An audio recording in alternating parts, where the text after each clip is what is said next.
Nos dice el apóstol San Juan que la palabra era la luz verdadera que ilumina a todo hombre que viene a este mundo, pero que los suyos no la recibieron. ¿Y para ti, la palabra es lámpara para tus pasos?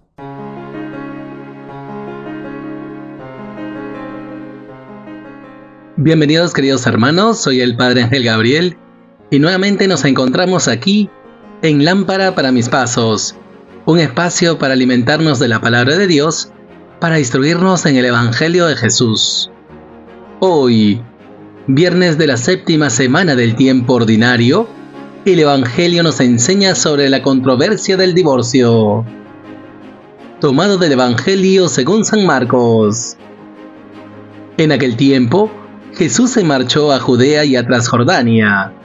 Otra vez se le fue reuniendo gente por el camino y según costumbre les enseñaba. Se acercaron unos fariseos y le preguntaron para ponerlo a prueba: ¿le es lícito a un hombre divorciarse de su mujer? Él les replicó: ¿qué les ha mandado Moisés? Contestaron: Moisés permitió divorciarse, dándole a la mujer un acta de repudio. Jesús les dijo: por la terquedad de ustedes, dejó escrito Moisés este precepto. Al principio de la creación, Dios los creó hombre y mujer. Por eso abandonará el hombre a su padre y a su madre, se unirá a su mujer y serán los dos una sola carne. De modo que ya no son dos, sino una sola carne. Lo que Dios ha unido, que no lo separe el hombre. En casa, los discípulos volvieron a preguntarle sobre lo mismo. Él les dijo: si uno se divorcia de su mujer y se casa con otra, comete adulterio contra la primera. Y si ella se divorcia de su marido y se casa con otro, comete adulterio. Palabra del Señor. Gloria a ti, Señor Jesús. Queridos hermanos, seguimos caminando con Jesús en su ministerio público. Jesús sigue anunciando la buena nueva del reino por todas las regiones. Y nos dice la palabra que en aquel tiempo Jesús se marchó a Judea y a Transjordania. Y esa presencia de Jesús hace que muchos se acerquen para ser instruidos por Él. Otra vez se le fue reuniendo gente por el camino y según costumbre les enseñaba. Pues también nosotros hemos de estar atentos al paso de Jesús para dejarnos instruir por Él. Sin embargo, ante este ministerio de enseñanza, los fariseos quieren tentar a Jesús, quieren ponerlo a prueba. Y por eso señala la palabra. Se acercaron unos fariseos y le preguntaron para ponerlo a prueba: ¿le es lícito a un hombre divorciarse de su mujer? Y ante esto, queridos hermanos, el Evangelio nos enseña que mientras nos dejamos instruir por Jesús, van a surgir dudas en nuestro interior. O tal vez la enseñanza de Jesús confrontan nuestros pensamientos, que a veces están lejos de la voluntad de Dios. Pero Jesús con paciencia nos instruye con la verdad para ser libres. Y otra enseñanza que nos deja Jesús es que hemos de atender a estas cuestiones, a todo tipo de controversia. También nosotros como ciudadanos del cielo que viven en este mundo, hemos de estar dispuestos a dar una respuesta ante los diversos retos del mundo actual. Por eso, queridos hermanos, pidamos al Señor nos conceda la docilidad a su enseñanza, para que iluminados con el Espíritu Santo, el don de sabiduría, saboreemos la palabra de Dios y podamos iluminar las realidades de este mundo a la luz de la palabra. Que también nosotros, mientras nos dejamos instruir por Jesús, vayamos purificando nuestros pensamientos, siendo dóciles a la palabra de Dios, pero también tengamos esa disposición de responder a las controversias y retos del mundo actual.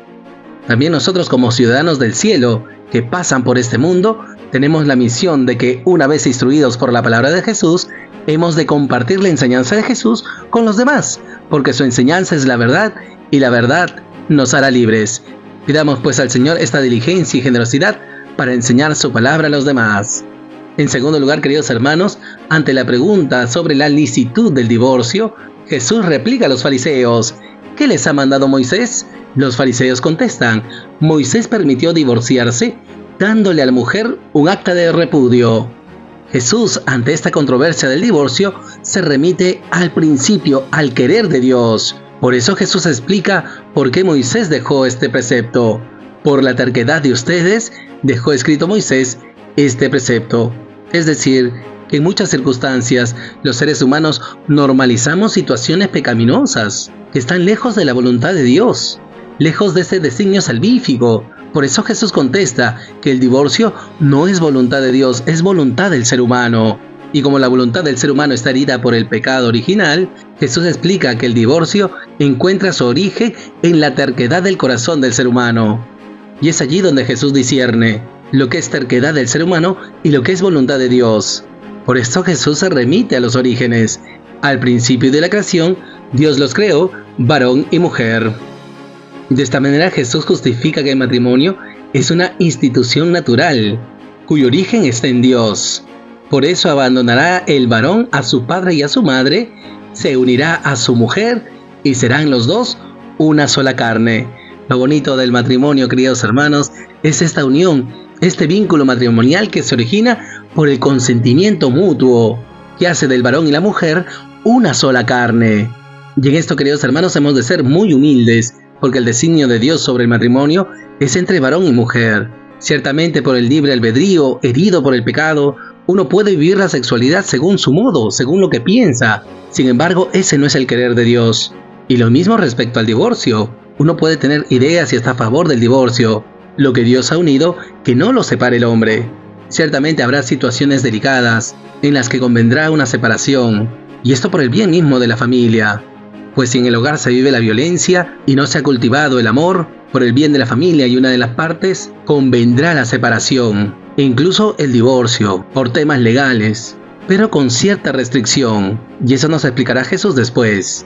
Pidamos pues, hermanos, al Señor nos conceda humildad de corazón para acoger la enseñanza de Jesús sobre el matrimonio, que realmente reconozcamos que el matrimonio es imagen de la alianza que Dios hace con su pueblo, y esa alianza nueva y eterna que Jesús hace con cada uno de nosotros. Pues que defendamos la dignidad del matrimonio y que oremos por la santidad de los esposos para que vivan con alegría su matrimonio. Y finalmente, queridos hermanos, nos dice la palabra: en casa, los discípulos volvieron a preguntarle sobre lo mismo. Jesús les dijo: si uno se divorcia de su mujer y se casa con otra, comete adulterio contra la primera. Y si ella se divorcia de su marido y se casa con otro, comete adulterio. Con esto, queridos hermanos, Jesús instruye a sus discípulos sobre el peligro del pecado que conlleva el divorcio. Por eso Jesús dice: si uno se divorcia de su mujer y se casa con otro, comete adulterio contra la primera. ¿Por qué? Porque todavía el vínculo matrimonial subsiste, y ese vínculo solo se rompe con la muerte. Y lo mismo al revés: y si ella se divorcia de su marido y se casa con otro, comete adulterio. Es decir, Jesús explica que el divorcio puede suscitar el adulterio, es decir, a la infidelidad. Por eso compartía, si es que hubiese alguna situación muy difícil, muy delicada, en la que la separación e incluso el divorcio por temas legales es conveniente, sin embargo, esa persona que quiere vivir acorde a la palabra de Dios no podrá contraer nuevas nupcias hasta que subsista ese vínculo matrimonial, y ese vínculo matrimonial se rompe con la muerte. Y esta es una situación muy delicada, queridos hermanos, pero Jesús nos enseña justamente para que vivamos en la libertad de los hijos de Dios, para que vivamos en gracia, en su amistad, para que vivamos con fidelidad esa alianza con Dios. Y por eso, queridos hermanos, pidamos al Señor nos haga tomar conciencia del peligro al que expone el divorcio, al pecado de adulterio e infidelidad, que rompe también esa alianza con Dios. Pues pidamos al Señor que nos dé discernimiento para siempre resolver estas controversias a la luz de la palabra de Dios, y que el Señor nos dé la fortaleza para vivir su palabra, incluso a pesar de estas situaciones difíciles, que nuestro amor a Dios sea tan grande para sufrir con paciencia estas situaciones. Ciertamente las personas separadas o divorciadas, si viven de acuerdo a la palabra de Dios, sí pueden acceder a los sacramentos, y es allí, en estos problemas y dificultades, en que se ve esa práctica del amor de Dios. Pues pidamos al Señor nos conceda esta fortaleza para vivir su palabra y haga crecer en nosotros la caridad, para que amemos a Dios sobre todas las cosas, incluso en problemas difíciles y situaciones delicadas. Que el Señor pues nos regale su santo temor para no perder su amistad. Y por todo ello, queridos hermanos, oremos al Señor. Señor Jesús, te damos gracias por tu palabra, te damos gracias porque nos sigues instruyendo para vivir en esta libertad de los hijos de Dios. Te pedimos en primer lugar, Jesús, nos concedas esta hambre y sed de Dios, que siempre te busquemos y que estemos atentos ante tu venida, para que al pasar te sigamos y nos dejemos instruir por ti y por tu palabra, que seamos dóciles a tu enseñanza, para que así también nosotros podamos dar una respuesta a las controversias y retos del mundo de hoy, y esto a la luz de tu palabra. En segundo lugar, Jesús, te pedimos nos concedas un corazón humilde para acoger tu enseñanza. Tú nos enseñas, Jesús, que Moisés permitió el divorcio por la terquedad de los corazones. Pues ayúdanos a discernir siempre los problemas a la luz de tu palabra, que diferenciemos lo que es terquedad del ser humano y lo que es voluntad de Dios, para que así siempre validemos tu enseñanza, especialmente ahora que nos enseñas sobre el matrimonio, que comprendamos que varón y mujer unidos en santo matrimonio han conformado una sola carne, y que lo que Dios ha unido no lo puede separar el hombre, pues este vínculo matrimonial no se rompe por firmar un papel, sino que este vínculo dura hasta la muerte. Pues pidamos al Señor acoger su enseñanza y oremos por la santidad de los matrimonios, para que en los momentos de dificultades siempre recuerden que son una sola carne y que han de unirse cada vez más a Dios. Y finalmente, Jesús, te pedimos nos concedas fortaleza para vivir tu palabra, para ponerla en práctica. Haznos crecer en esa conciencia del peligro de pecado al que expone el divorcio, pues un varón que se divorcia de su mujer la expone a adulterio y él mismo también se expone a adulterio. Si es que inicia una nueva relación, incluso si contrae nuevas nupcias. Sabemos lo delicado de este tema, Jesús, pero tú nos animas y nos fortaleces para resolverlos a la luz de tu palabra. Te pedimos por aquellas personas que por situaciones difíciles se han separado o se han divorciado, que vivan acordes a tu palabra, que respetando su vínculo matrimonial puedan perseverar en la fe, acercándose a los sacramentos para mantenerse en tu gracia y en tu amistad. Y te pedimos, Jesús, que fortalezcas e ilumines a aquellos que tienen un vínculo matrimonial, pero que han contraído nuevas nupcias, que comprendan esa situación de infidelidad a tu palabra e infidelidad a su cónyuge. Concédeles fortaleza y que todos vivamos de acuerdo a tu palabra. Danos sabiduría, discernimiento, fortaleza, para que siendo fieles a tu enseñanza, puedas llevar en nosotros ese designio salvífico que Dios tiene para cada uno de nosotros. Haz crecer en nuestro corazón la caridad para ser fieles a tu palabra y fortalecidos con tu gracia, mantenernos en tu amistad. Gracias, Jesús. Gloria al Padre y al Hijo y al Espíritu Santo, como era en el principio, ahora y siempre, por los siglos de los siglos. Amén.